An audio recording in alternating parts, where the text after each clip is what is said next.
मला माहित नाही धम्म प्रसारासाठी काय करावं हे सांगण्याची माझी पात्रता आहे का नाही.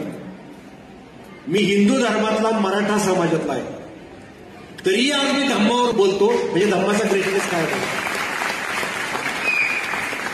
एका ठिकाणी डॉक्टर आळसाळुके म्हणतात की फुलाचा सुगंध कुणावर लागता येतो का हो.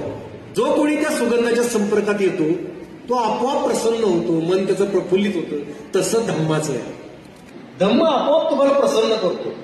फक्त एक मला सांगावंच वाटतं की कट्टर आणि आग्रही स्वर टाळा. सगळं कट्टरचा टाळा. जो कट्टर असतो तो बौद्ध नसतो, जो बौद्ध असतो तो कट्टर नसतो. त्याच्यात बुद्धांची जी शैली आहे ना की ती हळूवारपणे ते समोरच्याला पटवून देतात आपलं म्हणणं, ती आपल्या विनवायचा आपण प्रयत्न करूया, तर धम्माचा प्रसार होईल. आवर्तनी माया म्हणजे काय, तर समजा समोर उभं राहिला आणि तो मला ट्रोल करतोय आणि तो मला अर्वाच्या शब्दात काही बोलतोय, मला काही विचारतोय आणि मी शांतपणे त्याला उत्तरं देतो आणि मी त्यालाच काही प्रश्न विचारतोय.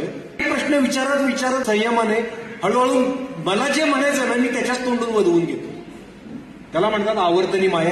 ही आपण शिकायचा प्रयत्न करूया. आणि धम्म आपल्या वागण्या बोलण्यातून कळू द्यात. धम्माचा प्रवास हा काळजाकडून मेंदूकडे झाला पाहिजे. बहुजन हिताय बहुजन सुखाय लोकानुकंपाय हिताय सुखाय देव मनुष्यानाम आदि कल्याणम अंती कल्याणम.